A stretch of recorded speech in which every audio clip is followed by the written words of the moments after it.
Hello friends, नमस्कार। मैं कुमार महेंद्र आपके अपने online platform target with PS Parihar पर आप लोगों का स्वागत करता हूं। ठीक है, आज हम लोग साइकोलॉजी पढ़ रहे हैं और इससे पहले हम लोग बेसिक साइकोलॉजी का लेक्चर फर्स्ट पढ़ चुके हैं। तो जितने भी बच्चे लेक्चर फर्स्ट नहीं देखे हैं वो लोग पहले लेक्चर फर्स्ट देख लें, तब लेक्चर सेकंड क्या होगा आपको समझ में आएगा। तो देखिए, हम लोग पिछले क्लास में थोड़ा सा लिंक कर देते हैं कि पिछले क्लास में अर्थात देखिए पूर्व ज्ञान से नए ज्ञान को क्या करते हैं हम लोग जोड़ने का प्रयास करते हैं। जब शिक्षण कौशल हम लोग पढ़ाएंगे तो उस पर हम लोग क्या करेंगे, बात करेंगे कि कैसे पूर्व ज्ञान से नए ज्ञान को जोड़ते हैं। हर बार एक क्वेश्चन पूछा जाता है। ठीक है, तो चलिए देखिए, पिछले क्लास में हम लोग जो पढ़े थे उस पर हम लोग थोड़ा सा क्या करते हैं, चर्चा करते हैं। और पिछले क्लास में देखिए हम लोग बात किए थे सबसे पहले कि मनोविज्ञान क्या है। ठीक है, तो हम लोग बात किए थे कि मनोविज्ञान जो है अर्थात साइकोलॉजी है, यह दो शब्दों से मिलकर बना है जिसका क्लासिफिकेशन गैरेट महोदय ने किया था। और गैरेट ने बताया कि जो साइकोलॉजी है यह दो शब्दों से मिलकर बना है। एक शब्द आपका साइकी और दूसरा शब्द आपका क्या है, लोगस है। और साइकी का अर्थ होता है,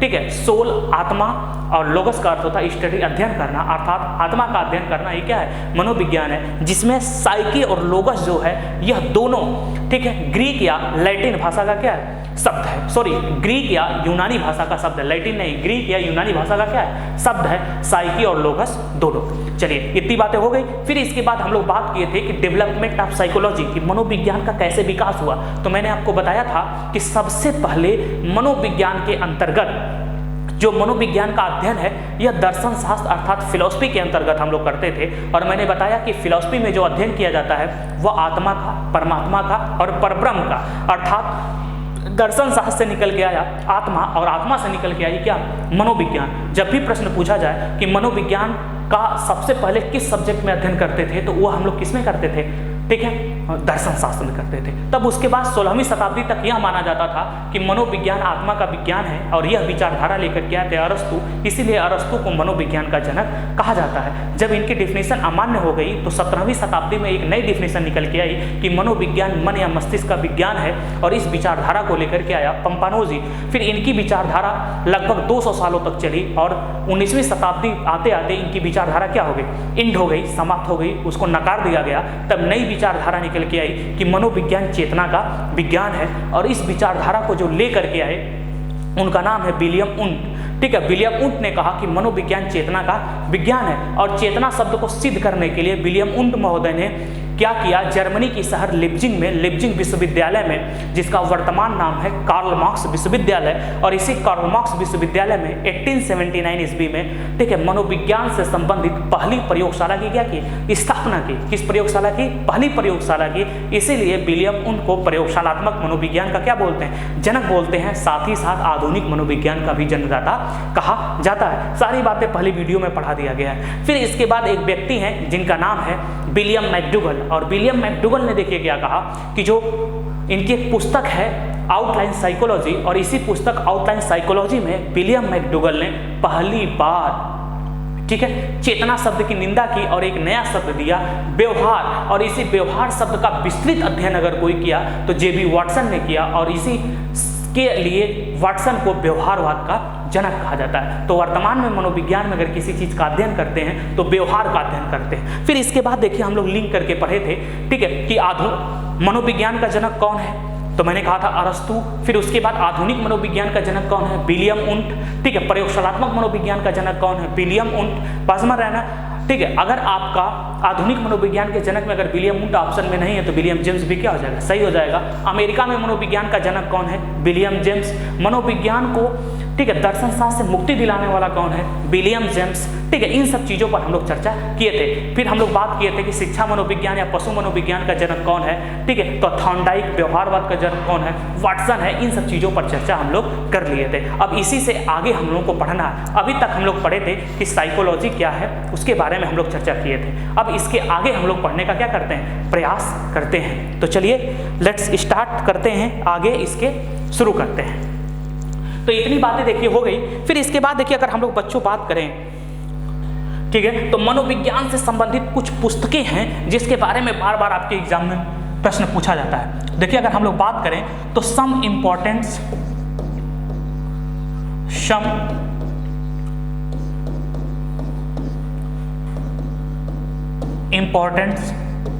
बुक के बारे में अगर बात करें, सम इम्पोर्टेंट्स बुक के बारे में। तो कुछ बुक है जिसके बारे में बार बार आपके एग्जाम में पूछा जाता है। जैसे देखिए, एक पुस्तक है रूसो की, किनकी है?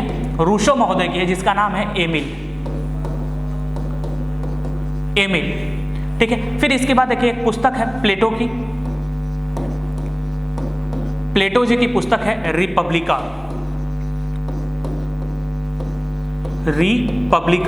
प्लेटो की। फिर देखिए एक व्यक्ति है जिनका नाम है रुडोल्फ गोयकल,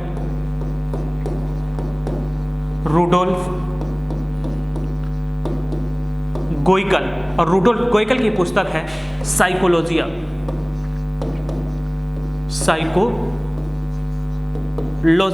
फिर देखिए एक व्यक्ति हैं जिनका नाम है विलियम मैक्डूगल,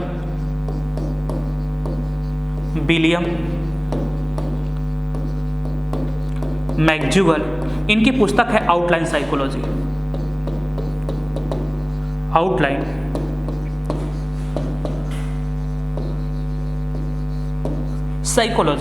ठीक है। एक व्यक्ति हैं जिनका नाम है थॉर्नडाइक, इनकी पुस्तक है एजुकेशन साइकोलॉजी।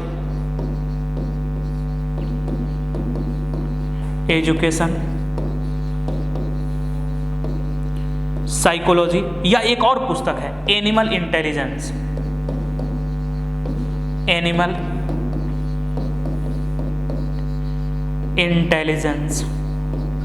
यह दोनों पुस्तक है थॉर्नडाइक की।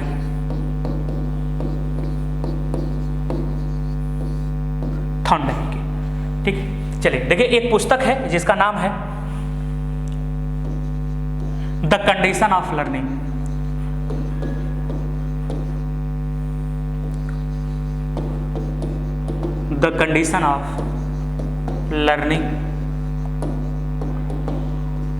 रॉबर्ट एम गैने की है।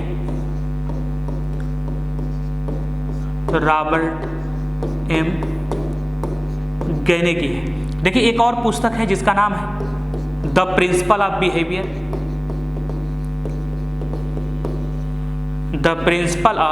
बिहेवियर। यह देखिए सीएल हल की है, हल महोदय की। ठीक है। यह देखिए कुछ पुस्तकें हैं जो आपके एग्जाम में बार बार यहाँ से प्रश्न क्या किया जाता है, पूछा जाता है। तो आइए देखिए इन पुस्तकों के बारे में एक बार फिर से मैं आपको रिमाइंड कराता हूँ। देखिए एक पुस्तक है रूसो महोदय की, और जो रूसो महोदय की पुस्तक है इसका नाम क्या है? एमिल है। एक पुस्तक है देखिए प्लेटो की क्या है आपकी? रिपब्लिका। बार बार आपके एग्जाम में देखिए रुडोल्फ गोयकल की पुस्तक है, बच्चों थोड़ा फोकस करिए, जिसका नाम है साइकोलॉजिया। अब देखिए इस साइकोलॉजिया की विशेषता क्या है? इस साइकोलॉजिया पुस्तक में पहली बार मनोविज्ञान शब्द का प्रयोग हुआ था। पहली बार किस शब्द का? मनोविज्ञान शब्द का। पहली बार मनोविज्ञान शब्द का प्रयोग हुआ था। तो पूछा जाएगा आपसे कि पहली बार मनोविज्ञान शब्द का प्रयोग करने वाला मनोवैज्ञानिक कौन है?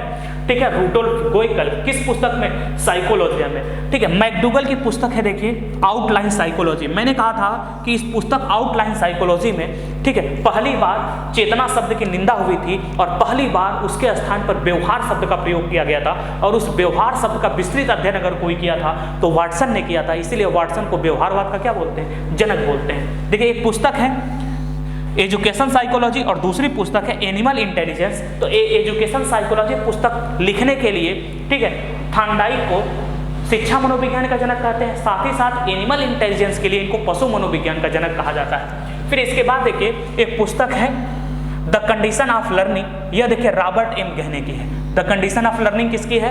रॉबर्ट एम गैने की है। और द प्रिंसिपल ऑफ बिहेवियर देखिए किसकी है? यह सीएल हल की है। सारे मनोवैज्ञानिकों को हमको अलग अलग पढ़ना है, एक एक मनोवैज्ञानिकों को। अभी आपको सिर्फ बताया जा रहा है कि आपके माइंड में मनोवैज्ञानिकों का नाम सेट हो, आप थोड़ा सा यूज टू हो। जब तक आप यूज टू नहीं होंगे तब तक चीज़ें आपको समझ में नहीं आएंगी। ठीक है। देखिए कुछ मनोवैज्ञानिकों का क्या हो गया? नाम हो गया। फिर इसके बाद देखिए मनोविज्ञान से संबंधित कुछ महत्वपूर्ण स्टेटमेंट हैं जिसके बारे में बार बार पूछा जाता है। देखिए कुछ स्टेटमेंट को समझिए।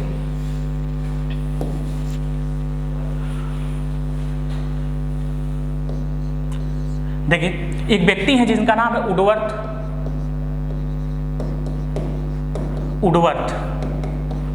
देखिए वुडवर्थ ने क्या कहा कि मनोविज्ञान ने सबसे पहले अपनी आत्मा का त्याग किया। फिर देखिए किसका किया? मन या मस्तिष्क का। मन या मस्तिष्क का। फिर इसके बाद किसका त्याग किया?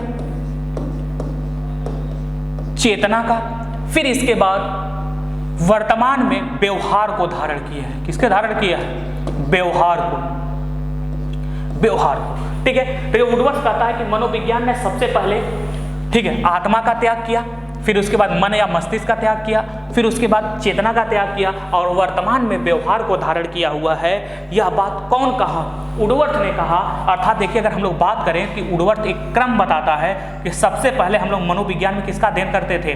आत्मा का। आत्मा के बाद देखिए किसकी बात की है? मन का। मन के बाद देखिए किसकी बात की है? चेतना का। चेतना के बाद देखिए आपका क्या है? व्यवहार है। बस मत है। तो इसका भी क्रम आपसे एग्जाम में पूछ लिया जाता है। तो यह स्टेटमेंट कौन दिया था? वुडवर्थ ने दिया था। कौन दिया था? वुडवर्थ ने। चलिए फिर इसके बाद देखिए और समझने का प्रयास करते हैं। एक व्यक्ति हैं देखिए वाटसन। जब वाटसन व्यवहार का अध्ययन कर रहे थे तब वाटसन ने देखिए क्या कहा था कि मुझे 1 दर्जन बच्चा दे दो, मैं उसे वह बना सकता हूं जो बनाना चाहता हूं। या आप मुझे 1 दर्जन बच्चा दे दो, मैं किसी को वकील, डॉक्टर, इंजीनियर या जो चाहूं वो क्या कर सकता हूं? बना सकता हूं। यह बात कौन कहा था? वाटसन। तो वाटसन देखिए क्या कहे थे?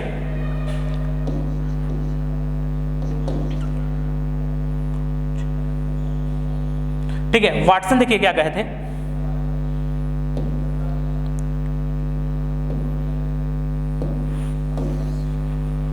वाटसन कहे थे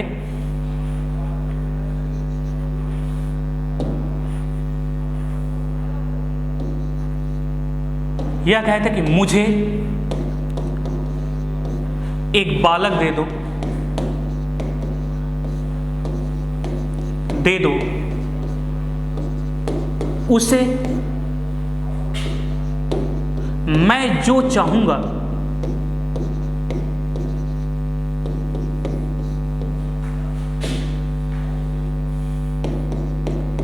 वो बना सकता हूं।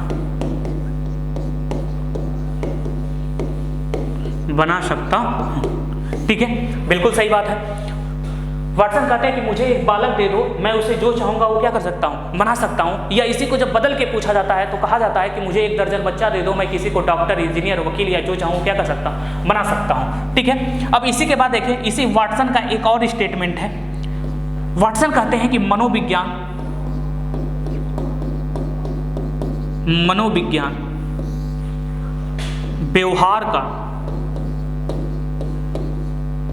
व्यवहार का शुद्ध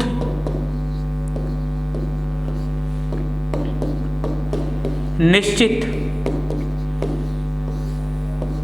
एवं शुद्ध निश्चित एवं धनात्मक या सकारात्मक विज्ञान है। सभी स्टेटमेंट आपके एग्जाम में पूछा गया है। अब देखिए यह वाटसन का 2 स्टेटमेंट है। कौन कौन सा? देखिए वाटसन कहते हैं कि मुझे एक दर्जन बालक दे दो, मैं उसे जो चाहूंगा वो क्या कर सकता हूं? बना सकता हूं। ये वकील, डॉक्टर, इंजीनियर जो चाहूंगा। ठीक है, वो दूसरा स्टेटमेंट में कहते हैं कि मनोविज्ञान व्यवहार का शुद्ध निश्चित धनात्मक या सकारात्मक क्या है? विज्ञान है। वहीं पर देखिए एक व्यक्ति हैं, आगे देखिए हम लोग बात करते हैं। एक व्यक्ति हैं जिनका नाम है विलियम मैकडूगल।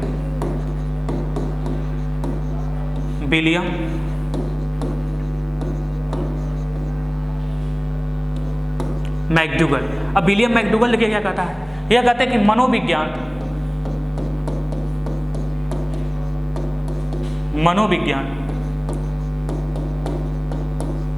व्यवहार एवं आचरण का विज्ञान है। आचरण का विज्ञान है। क्लियर? अब देखिए स्किनर महोदय क्या कहते हैं?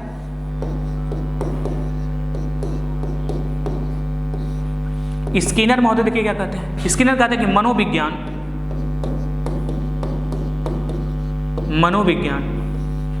व्यवहार एवं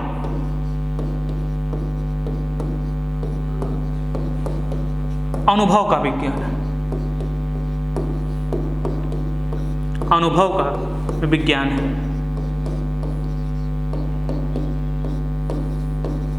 व्यवहार एवं अनुभव का विज्ञान है। यहीं पर देखिए क्रो एंड क्रो क्या कहता है, क्रो एंड क्रो देखिए क्या कहते हैं, यह कहते हैं कि मनोविज्ञान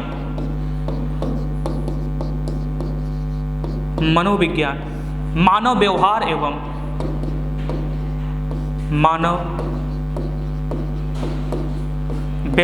एवं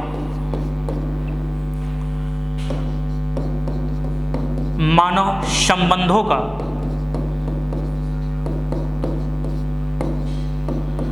अध्ययन है। अब देखिए सबके स्टेटमेंट में एक तरफ से व्यवहार आ रहा है कि नहीं, एक तरफ से क्या आ रहा है, व्यवहार आ रहा है। देखिए समझने का प्रयास करिए। वाटसन देखिए क्या कहता है कि मुझे एक बालक दे दो, मैं उसे जो चाहूंगा वो क्या कर सकता हूं, बना सकता हूं। व्यवहार की बात हो रही है।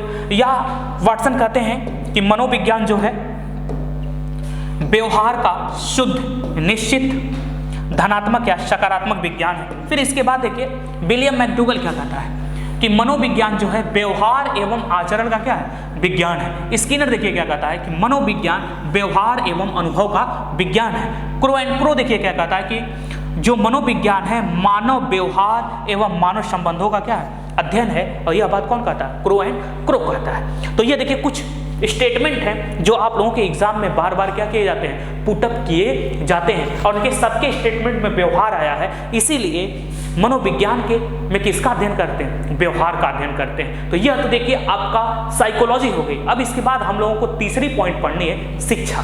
तीसरी पॉइंट क्या पढ़नी है कि शिक्षा, कि व्हाट इज एजुकेशन, इसके बारे में हम लोगों को चर्चा करना है। तो यहाँ तक समझ में आ गया हो तो कमेंट करके एक बार यस करिएगा।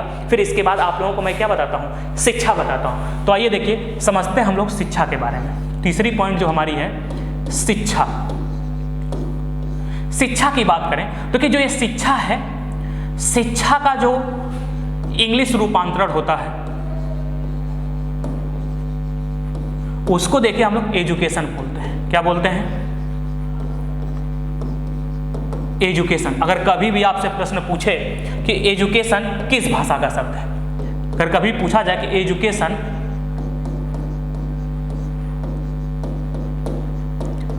किस भाषा का शब्द है, ठीक है, तो एजुकेशन जो है आपका यह इंग्लिश भाषा का शब्द है। किस भाषा का, इंग्लिश भाषा का। ध्यान दीजिएगा, ठीक है। लेकिन अगर आपसे कभी पूछा जाए लेकिन जो यह एजुकेशन है यह निकल करके कहां से आया है, तो यह देखिए लैटिन भाषा के शब्द, लैटिन भाषा के शब्द, लैटिन भाषा के शब्द एजुकेटम, लैटिन भाषा के शब्द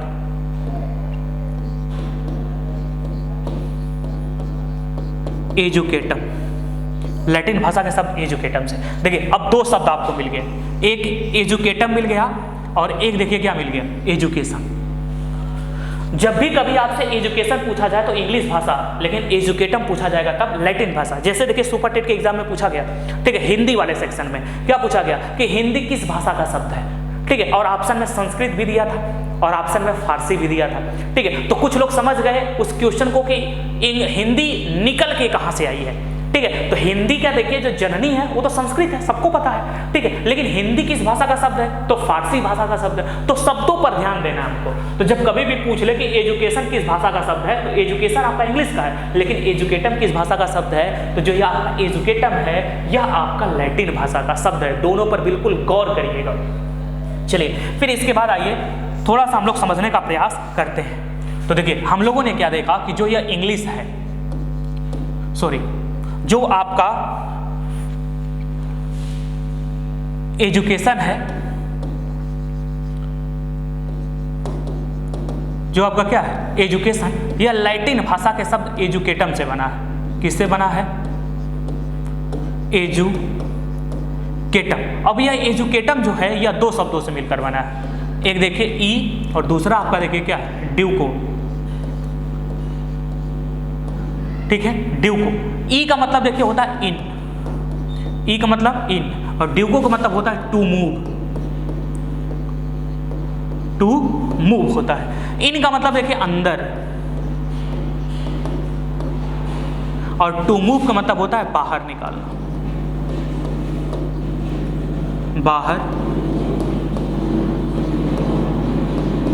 निकालना। क्या होता है बच्चों? बाहर निकालना। तो एजुकेशन जो है या दो शब्दों से मिलकर बना है ई प्लस ड्यूको। ई का मतलब इन मतलब अंदर, ड्यूको का मतलब टू मूव, बाहर निकालना। अर्थात देखिए शिक्षा के अर्थ की अगर हम लोग बात करें, यहां से देखिए क्या निकल जाएगा, किसी भी व्यक्ति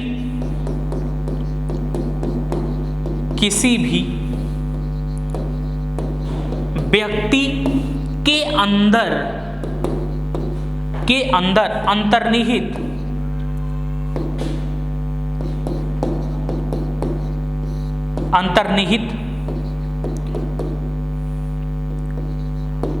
योग्यता को बाहर निकालकर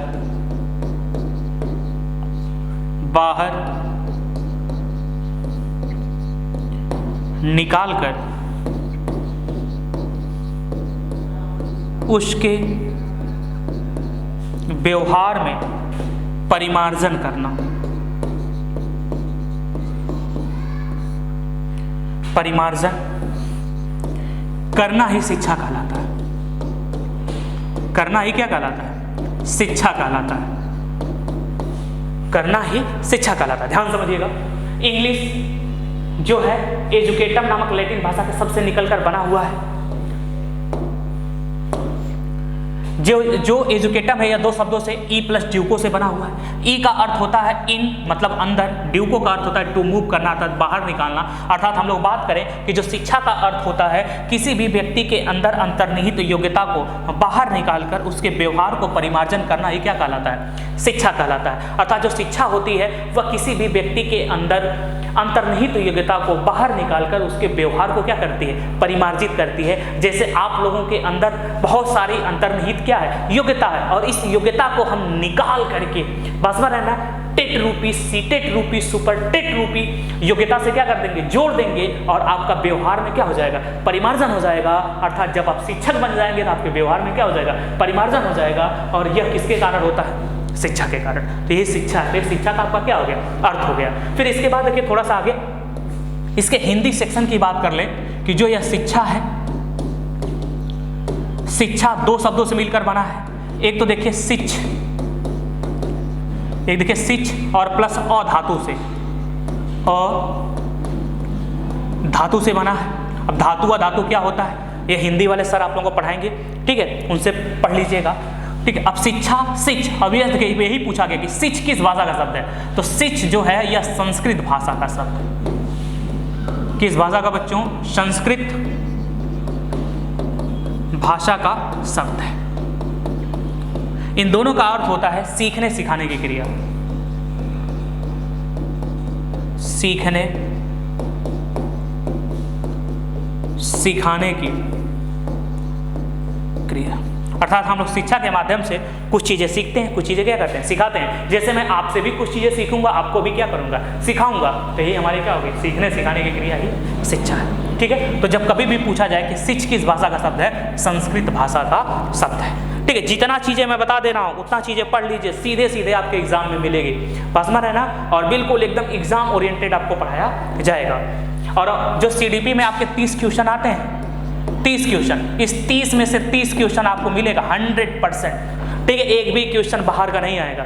लास्ट में मैं आपको सिर्फ 30 क्वेश्चन कराऊंगा। कितना क्वेश्चन? ओनली 30 क्वेश्चन लास्ट में कराऊंगा। उस 30 में से आपको, ठीक है, 25 से लेकर के 28 क्वेश्चन सीधे सीधे मिलेंगे। सिर्फ 30 क्वेश्चन कराऊंगा, और हर बार अब तक जितनी बार टेट का एग्जाम हुआ है, सी टेट का एग्जाम हुआ है, इस 30 क्वेश्चन जो मैं कराता हूं उसमें से 25 से 30 क्वेश्चन हर बार पूछा जाता है। मिनिमम 25 है, तो आपके लिए भी कराया जाएगा। तो चलिए आगे बढ़ने का प्रयास करते हैं। तो ये देखिए शिक्षा की बात हो गई, और इसी बात को लेकर के रूसो ने कहा। कौन कहा? रूसो ने कहा कि जो शिक्षा, ध्यान समझिए, देखिए रूसो एक स्टेटमेंट जारी करता है। समझिए रूसो का स्टेटमेंट। रूसो कहता है कि जो एक बालक होता है वह एक पुस्तक के समान होता है। बालक जो होता है वह एक पुस्तक के समान होता है जिसका अध्ययन प्रत्येक अध्यापक को करना चाहिए। ध्यान समझिएगा, रूसो कहता है कि एक बालक एक पुस्तक के समान होता है जिसका अध्ययन प्रत्येक अध्यापक को करना चाहिए। अब जैसे देखिए हम आप लोगों को पढ़ा रहे हैं, तो क्या पहली बार पढ़ाए होंगे तो ऐसे पढ़ा पाए रहे होंगे? नहीं, बस में रहना, बार बार किताबें देखनी पड़ी होगी, नोट्स देखना पड़ा होगा, लेकिन आप लोगों का अध्ययन करते करते बस में रहना हमारा ज्ञान क्या हो गया? सारगर्भित हो गया, ठीक है। तो इसीलिए इसी बात को लेकर के रूसो कहता है कि एक जो बालक होता है वह एक पुस्तक के समान होता है जिसका अध्ययन प्रत्येक अध्यापक को करना चाहिए। ठीक है, चलिए तो इसके बाद देखिए अगला स्टेटमेंट जो है स्किनर महोदय का है। स्किनर महोदय देखिए क्या कहते हैं, एक लास्ट है, इसको भी पूछ लिया गया है। स्किनर देखिए क्या कहते हैं,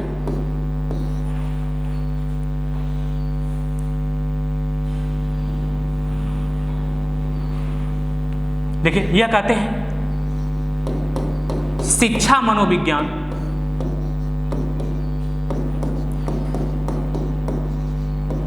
शिक्षा मनोविज्ञान शिक्षा का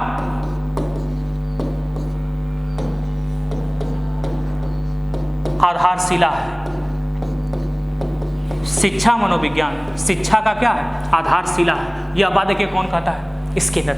बिना शिक्षा मनोविज्ञान पढ़े आप किसी को शिक्षा नहीं दे सकते हैं। इसीलिए देखिए जो सीटेट का एग्जाम होता है, सीटेट सिर्फ पेडागोगी पूछती है। क्या पूछती है, पेडागोगी, अंडरस्टैंडिंग पूछती है, क्योंकि बिना मनोविज्ञान का आपका कल्याण होने वाला नहीं है। और जब तक आपको मनोविज्ञान नहीं आएगा तब तक आपका सिलेक्शन हो ही नहीं सकता। ठीक है, तो देखिए स्किनर कहता है कि शिक्षा मनोविज्ञान जो है शिक्षा का क्या आधारशिला है। ये तो देखिए हम लोग देख लिए किसके बारे में, शिक्षा के बारे में। तो अब हम लोग देखिए साइकोलॉजी के बारे में दो चीज देख लिए, दो चीज हम लोग बात कर ली। एक तो देखिए हम लोग साइकोलॉजी के बारे में देख लिए, साइकोलॉजी इसमें देखिए हम लोग पढ़े, इसका मतलब होता है study of behaviour, study of behaviour, व्यवहार का अध्ययन करना, स्टडी ऑफ बिहेवियर। और दूसरा देखिए हम लोग देख लिए एजुकेशन, एजुकेशन। और इसके अंतर्गत देखिए हम लोग पढ़ लिए modification of behaviour, modification of behaviour, modification of behaviour. ठीक है, साइकोलॉजी में देख लिए स्टडी ऑफ बिहेवियर और एजुकेशन में मॉडिफिकेशन। अर्थात साइकोलॉजी में व्यवहार का अध्ययन किया जाता है और एजुकेशन में व्यवहार का क्या किया जाता है, परिमार्जन किया जाता है। अब चलिए अब हम लोग देखिए साथ में पढ़ना क्या है, शिक्षा मनोविज्ञान। अब अगली पॉइंट हम लोगों की थी शिक्षा मनोविज्ञान। तो आइए देखिए हम लोग बात करते हैं शिक्षा मनोविज्ञान की।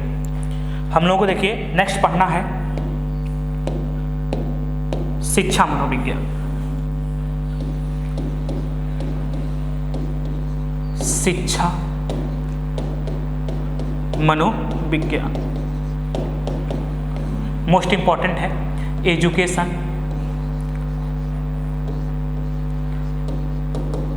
Education psychology. अब चलिए डिफिनीशन हम लोग देखने का प्रयास करते हैं कि एजुकेशन साइकोलॉजी की डिफिनीशन क्या होगी।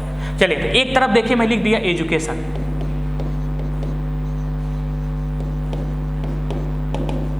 और एक तरफ देखिए साइकोलॉजी।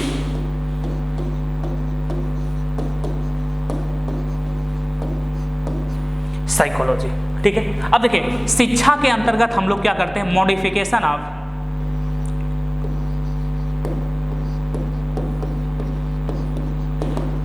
मॉडिफिकेशन ऑफ बिहेवियर,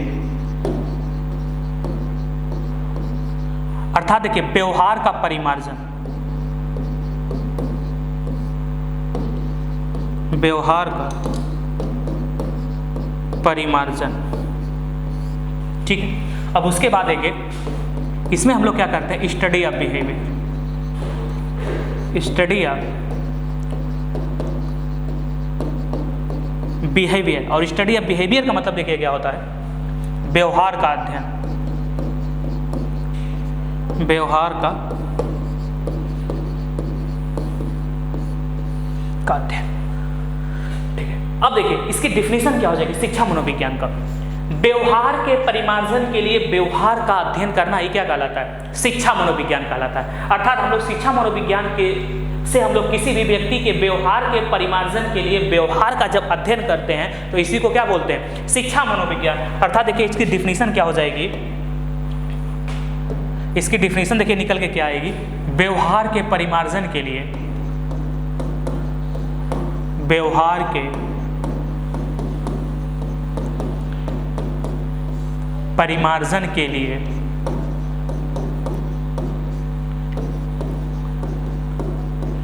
व्यवहार का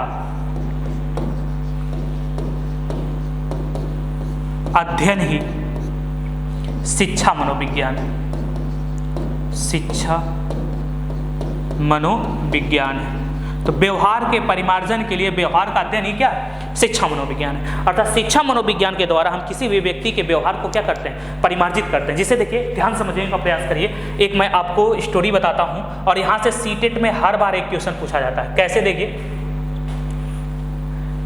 एक फैमिली है, इसके फैमिली में पति है, ठीक है, और पत्नी है, ये शादीशुदा है, ठीक है, और इनसे एक इनका क्या है? बच्चा है। अब देखिए तो मान ले चलिए ये मेल हो गया और ये क्या हो गया? फीमेल, पति पत्नी हो गए, ठीक है। अब देखिए फोकस करिए। अब हुआ क्या कि इन दोनों लोगों में बार बार क्या होती है? झगड़ा होती है। फोकस करिए, ठीक है। अब चलिए पहले आइए हम लोग बात करते हैं इस बच्चे के बारे में। यह बच्चा देखिए आएगा स्कूल में पढ़ने, फिर इसके बाद यहाँ से हम आते हैं यहाँ पर। यह बच्चा जब स्कूल में आता है तो देखिए क्या करता है। यह बच्चा जब स्कूल में आता है तो बहुत सारे बच्चों के साथ यह क्या करता है? बैठता है। बहुत सारे बच्चे होंगे, एक क्लास में 30 बच्चे तो होंगे ही। पता है कि एक टीचर पर कितने बच्चे होते हैं? एक टीचर पर 30 बच्चे होते हैं, ये रेशियो होता है। तो मान लीजिए 30 बच्चे होंगे क्लासरूम में। तो यह बच्चा क्या करता है? क्लासरूम में आता है तो बिना किसी वजह के दूसरे बच्चों की कॉपी क्या कर देता है? फाड़ देता है। दूसरे बच्चों को क्या कर देता है? पीट देता है ना। मतलब कुछ ना कुछ ऐसी एक्टिविटीज करता है जिससे क्लास क्या हो जाती है? डिस्टर्ब हो जाती है। तो जो क्लास का टीचर है वह शिक्षा मनोविज्ञान पढ़ के आया होगा। क्या पढ़ के आया होगा? शिक्षा मनोविज्ञान पढ़ के आया होगा, ठीक है। बिना शिक्षा मनोविज्ञान पढ़े तो टीचर बन ही नहीं सकता है। अब यह बच्चा जो टीचर है इस शिक्षार्थी का है, जो आपका लर्नर है, इस बच्चे को सबसे पहले शिक्षा के माध्यम से उसके व्यवहार को परिमार्जित करने का क्या करता है? प्रयास करता है। अर्थात बच्चे को समझाता है बेटा किसी बच्चे को मारना गलत बात है, यह बैड मैनर है ना। बार बार समझाने का प्रयास करता है, लेकिन इस बच्चे के व्यवहार में परिमार्जन नहीं होता है। अब शिक्षा के माध्यम से टीचर ने कोशिश कर लिया लेकिन कोई परिवर्तन नहीं आया। अब उसको समझ में आ गया अब इसके साइकोलॉजी में कोई दिक्कत है। अब इसके बाद अब यूज किसका करेगा? साइकोलॉजी का यूज करेगा। अब यहाँ से बच्चे के व्यवहार का क्या करेगा? अध्ययन करेगा। तो आप लोगों को जब आप लोग बीएड, बीटीसी, डीएलएड कुछ भी जब किए होंगे तो एक केस स्टडी की फाइल बनती रही होगी। किसकी फाइल? Case study. अब इस बच्चे का केस स्टडी शुरू होगा। बस में रहना। तो यह जिस विद्यालय में बच्चा पढ़ता है उसी विद्यालय में इसकी मम्मी जो है शिक्षिका है। इसी विद्यालय में इसकी मम्मी भी क्या है? शिक्षिका है। तो जो इस बच्चे की क्लास टीचर है इसकी मम्मी से कहती हैं कि आपका बच्चा को बार बार समझाने के बाद भी कुछ नहीं करता है। अब बच्चे के व्यवहार का अध्ययन करना है तो सबसे पहले उसके घर का अध्ययन करना पड़ेगा, उसकी रूटीन चेक करनी पड़ेगी। बस में रहना। तो अब शिक्षिका इसके मम्मी के पास जाती हैं और वह पूछती हैं कि क्या आपके घर में डेली झगड़ा होती है? हो सकता है कि बच्चे के घर में डेली क्या होती हो? झगड़ा होती हो, जिसको वह देख करके आके स्कूल में भी क्या करता है? फॉलो करता है, ठीक है। तो जब मुझे इनकी मम्मी जो कहती नहीं हमारे घर ऐसा कुछ होता नहीं है। फिर इसके बाद बच्चे को बुलाया गया, ठीक है, और उसके बाद बच्चे को बुलाया जाता है। फिर उसके बाद बच्चे को टॉफी वॉफी दे करके न पूछा जाता है तो बच्चा बताता है कि मेरी मम्मी मेरे पापा को बिना वजह क्या करती रहती है? मारती रहती है, इसीलिए हम भी बच्चों को क्या करते हैं? मारते रहते हैं। तो यह पता कहाँ से चला? साइकोलॉजी से। अब देखिए ध्यान से, यहाँ पर यह इनके पापा हैं, यह इनकी मम्मी है। इनकी मम्मी क्या करती है? इनके पापा को बिना वजह कभी कॉलर पकड़ लेती है, कभी बेलन से मार के सर फोड़ देती है। बस मतलब तो बिना वजह मारा करती है। और यह बच्चा क्या करता है? देखा करता है कि मेरी मम्मी मेरे पापा को बिना वजह क्या करती रहती है? पीटती रहती है, ठीक है। उसके वजह से बच्चा उस चीज को सीख लिया, उसके बिहेवियर में आ गया। अब वह कहां से सही हुआ? Study of behaviour. और इसी को लेकर के बार बार आपके एग्जाम में प्रश्न पूछा जाता है। कैसे प्रश्न पूछा जाएगा कि आप कक्षा 1 या कक्षा 2 के अध्यापक या क्या है? अध्यापिका है, ठीक है। आपके क्लासरूम में एक बच्चा है, वह बिना वजह किसी बच्चे को बार बार पीट देता है, उनकी कॉपी फाड़ देता है। तो ऐसे बच्चों के साथ आप क्या करेंगे? ठीक है, प्रिंसिपल से उसकी शिकायत करेंगे, ऑप्शन नंबर 1। ऑप्शन नंबर 2, ठीक है, उसको दंडित करेंगे, ऑप्शन नंबर 3, ठीक है, उसको क्लासरूम से क्या कर देंगे? बाहर कर देंगे, ऑप्शन नंबर 4, ठीक है। जानने का प्रयास करेंगे कि ऐसा बच्चा क्यों कर रहा है। तो हमारा आंसर देखिए क्या हो जाएगा? जानने का प्रयास करेंगे। अर्थात शिक्षा मनोविज्ञान का यूज करके हम लोग जानने का क्या करेंगे? प्रयास करेंगे कि आखिरकार बच्चा ऐसा क्यों कर रहा है। क्योंकि एनसीएफ है यह दंड देने पर रोक लगाता है, किसी बच्चे की शिकायत करने पर क्या लगाता है? रोक लगाता है, ठीक है, क्लासरूम से बाहर नहीं, इन सब चीज़ों पर क्या करता है, रोक लगाता है। तो हम जानने का प्रयास करेंगे कि आखिरकार बच्चा ऐसा क्यों कर रहा है। तो शिक्षा मनोविज्ञान, मेरे समझ से आपको समझ में आ गया होगा, शिक्षा मनोविज्ञान में व्यवहार के परिमार्जन के लिए व्यवहार का अध्ययन करना ही क्या कहलाता है, शिक्षा मनोविज्ञान कहलाता है। शिक्षा मनोविज्ञान क्लियर हो गया। अब इसके बाद देखिए अगली पॉइंट की अगर हम लोग बात करें बच्चों, अगली पॉइंट हमारी है नेचर ऑफ एजुकेशन साइकोलॉजी। 5वीं पॉइंट है, देखिए nature of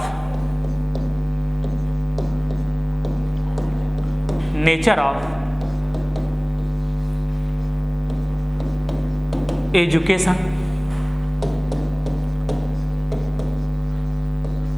psychology, nature of education psychology. तो आइए चलिए हम लोग समझते हैं कि मनोविज्ञान की प्रकृति क्या है। पहली बात समझिए, देखिए अगर हम लोग मनोविज्ञान के प्रकृति के बारे में बात करें कि मनोविज्ञान का नेचर कैसा है, तो मनोविज्ञान का जो नेचर होता है वह साइंटिफिक है। देखिए बच्चों, मनोविज्ञान की प्रकृति है वह कैसी है, मनोविज्ञान की जो प्रकृति है वह देखिए कैसी है, वैज्ञानिक है। क्यों वैज्ञानिक है, क्योंकि इसमें नियम और सिद्धांतों का प्रयोग होता है। क्योंकि इसमें किसका प्रयोग होता है, नियम और सिद्धांतों का प्रयोग होता है। सिद्धांतों का क्या होता है, प्रयोग होता है। जब कभी भी प्रश्न आपसे पूछे कि मनोविज्ञान की प्रकृति कैसी है, तो मनोविज्ञान की जो प्रकृति है वह साइंटिफिक है। ठीक है, क्यों साइंटिफिक है, क्योंकि इसमें नियम और सिद्धांतों का प्रयोग होता है। और जो यह नियम और सिद्धांत प्रयोग होते हैं यह कैसे होते हैं, सार्वभौमिक होते हैं। आप इंग्लैंड में भी चले जाएंगे, ऑस्ट्रेलिया में चले जाएंगे, यूएसए में चले जाएंगे, चाइना में चले जाएंगे, होनोलुलु चले जाएंगे, बसमन है हवाई द्वीप पर, हर जगह आपको साइकोलॉजी में यही चीजें पाई जाएंगी। क्योंकि इसमें नियम और सिद्धांतों का प्रयोग होता है, और कोई भी नियम और सिद्धांत हमेशा क्या होता है, यूनिवर्सल होता है।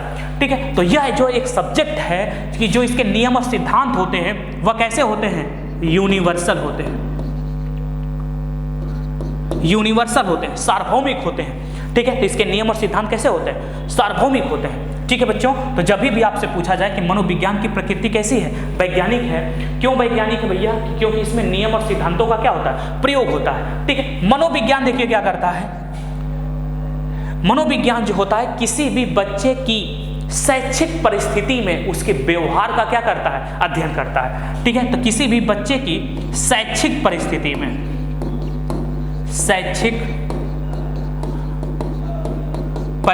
में उसके व्यवहार का क्या करता है, उसके व्यवहार का अध्ययन करता है। उसके व्यवहार का क्या करता है बच्चों, अध्ययन करता है। शैक्षिक परिस्थिति में उसके व्यवहार का क्या करता है, अध्ययन करता है। क्लियर, इतनी बातें क्लियर हो गई होंगी कि जो मनोविज्ञान है किसी भी बच्चे का शैक्षिक परिस्थिति में उसके व्यवहार का क्या करता है, अध्ययन करता है। इतनी बातें एकदम क्लियर हो गई। इतनी बातें याद रखिएगा कि मनोविज्ञान की जो प्रकृति है वह वैज्ञानिक है, क्योंकि इसमें नियम और सिद्धांतों का प्रयोग किया जाता है। इसके नियम और सिद्धांत कैसे होते हैं, यूनिवर्सल होते हैं। ठीक है, यह किसी भी बच्चे के या किसी भी व्यक्ति के शैक्षिक परिस्थिति में उसके व्यवहार का क्या करता है, अध्ययन करता है। तो यह मनोविज्ञान की क्या हो गई, प्रकृति। अब इसके बाद मनोविज्ञान का यूज देखना, जो हम लोग की लास्ट पॉइंट है वह क्या है आपकी, मनोविज्ञान का यूज। अब देखिए मनोविज्ञान का उपयोग क्या है। मनोविज्ञान का अगर हम लोग देखिए उपयोग की बात करें, मनोविज्ञान का उपयोग,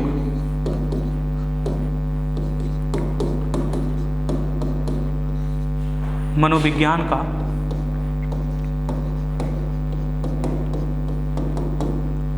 उपयोग। ठीक है, चलिए देखिए मनोविज्ञान के उपयोग की बात करें। अब देखिए मनोविज्ञान देखिए क्या करता है, इसकी उपयोगिता क्या है। यह बच्चों के सर्वांगीण विकास पर क्या देता है, बल देता है। यह देखिए बहुत इंपॉर्टेंट है। यह देखिए बच्चों के सर्वांगीण विकास पर बल देता, ओवरऑल डेवलपमेंट, सर्वांगीण विकास पर क्या देता है, बल देता है। ठीक है, सर्वांगीण विकास या इसी को देखिए चहुमुखी विकास भी कहते हैं। चहुमुखी विकास, या इसी को देखिए शैक्षिक क्षेत्र, एजुकेशनल और नॉन एजुकेशनल। शैक्षिक और गैर शैक्षिक दोनों क्षेत्रों पर क्या देता है?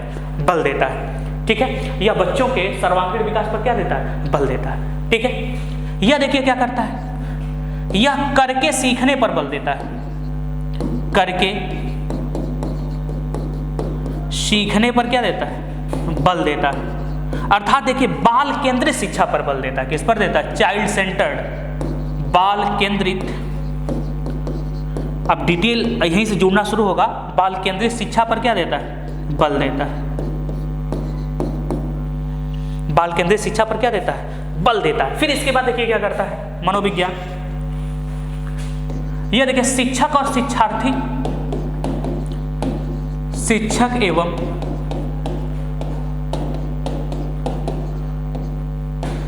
शिक्षार्थी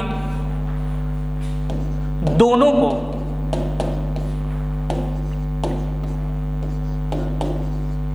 एक दूसरे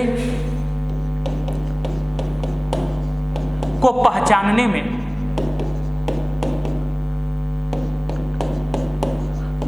सहायक होता है। क्या होता है बच्चों? सहायक होता है। अर्थात शिक्षक भी अपने आप को पहचानता है इसके माध्यम से, और शिक्षार्थी भी अपने आप को क्या करता है? पहचानता है। बस समझ रहे ना? चलिए फिर इसके बाद देखिए आगे बात करें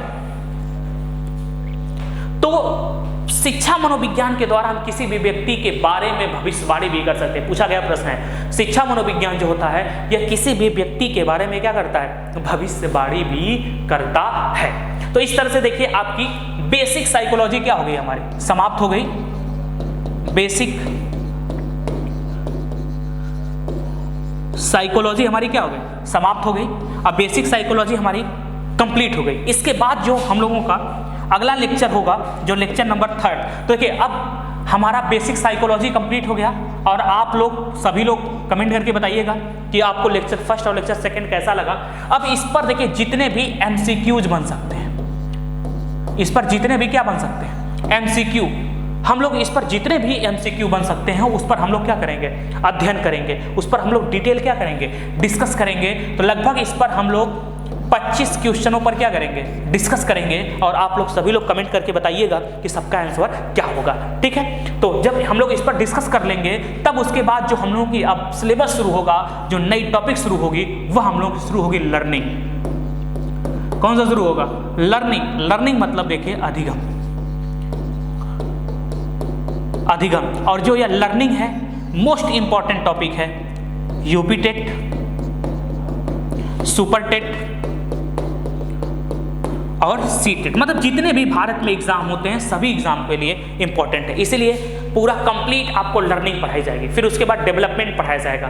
ठीक है, फिर उसके बाद हम लोग सुपर टेट को टारगेट करके जो हमारी शिक्षण विधियां हैं, इंडियन एजुकेशन सिस्टम, उसको क्या करेंगे? हम लोग पढ़ना शुरू करेंगे। तो आज का सेशन आप लोगों को कैसा लगा कमेंट करके जरूर बताइएगा। ठीक है, तो चलिए बहुत बहुत आप लोगों को धन्यवाद। वीडियो को लाइक करना, चैनल को सब्सक्राइब करना, शेयर करना बिल्कुल मत भूलिएगा। ठीक है, और कमेंट करके जरूर बताइएगा। ठीक है, और इसके बाद आप लोगों को MCQs कराया जाएगा। चलिए बहुत बहुत धन्यवाद। जय हिंद।